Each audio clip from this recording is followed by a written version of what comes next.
picture is worth 1,000 words. When you use properly designed visual aids, they're a great asset for your presentation.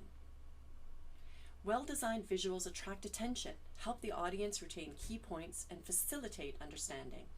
Visuals can also be used to keep you organized and add polish and professionalism to your presentation. Helping you to create clear, effective visuals is the aim of this presentation. So, by the end of this video, you will be able to reference 5 key guidelines to create the kind of clear, effective visuals that will enhance your presentation and keep your audience engaged in what you're saying. Number 1, the first guideline to creating a good, effective visual is to think about the visual's size and color. Make sure any visual you use is big enough for your audience to be able to see anywhere they're seated in the room. Any pictures you use should be easy to make out, and any text you use should be at least 20-point font. You also need to think about the color.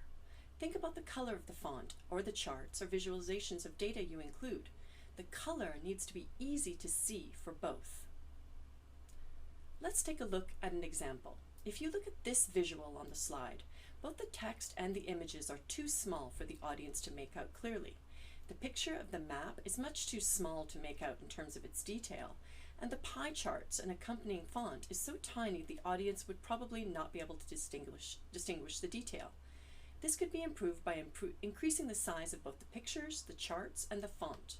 The colors used in the visual are relatively easy to make out, but could be improved if the pie charts had more contrasting colors between the purple and light green segments of the different parts. However, the color of the subheading, Adoption of Hybrid Vehicles, doesn't stand out clearly against the white background. A good guideline for color is to look for strong contrast, especially against the background of a slide. Number 2, keep it simple. Less is more when it comes to visuals.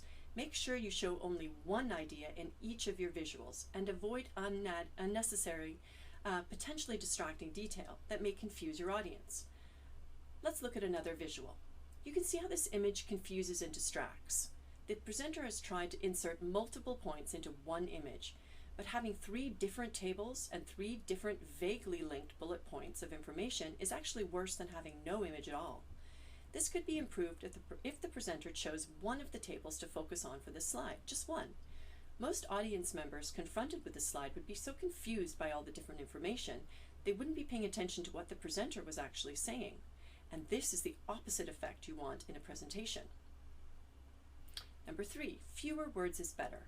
A visual is just that, a visual image. This means you should avoid including too much text. Your headings should just be keywords or phrases, not sentences. And once you have a heading, don't use a subheading or a subtitle. This will often be distracting. A better idea in terms of using text in a visual is to follow the rule of 7. This means you use a maximum of 7 lines of text on any visual. And within each of these lines, there should be no more than 7 words. If you need to provide more explanation, you should do this verbally. Remember, this is supposed to be an oral presentation, not a written report. Let's look at another example. So do you think the rule of 7 has been applied in designing the slide? No, not really.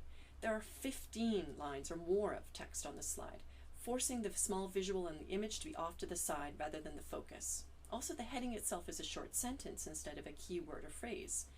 This could be improved by drastically reducing all of the text, cutting the heading so it's just 1 or 2 words, and making the image the focus of the visual instead of all this distracting text. Number 4, label clearly. Everything in your visual should have a clear role and be clearly identified so your audience understands its function. So if you're inserting a table, a chart, or a diagram, make sure you identify what your audience should be focusing on. Let's look at another visual. So here we can see a common error. The designers of this slide have simply copied and pasted an Excel chart onto the slide. As audience members, we would have little idea of what we should be looking at and what in the world the relevance of all this text and all these numbers should be.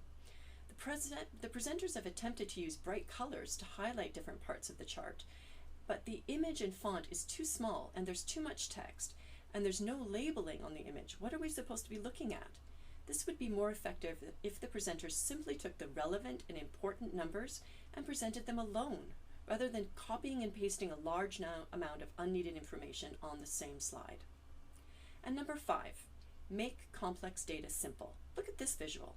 It's obviously an effort to show some complex setup or image, but since the creator has not actually made any effort to show that setup in a way that's easy to understand, chances are the audience won't know what to look at or even what this is. Remember to keep your images simple.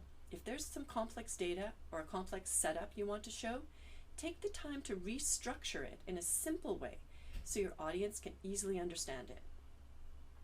Well, the purpose of this lecture has been to try to help you create clear, effective slides and images using the 5 guidelines I've been focusing on.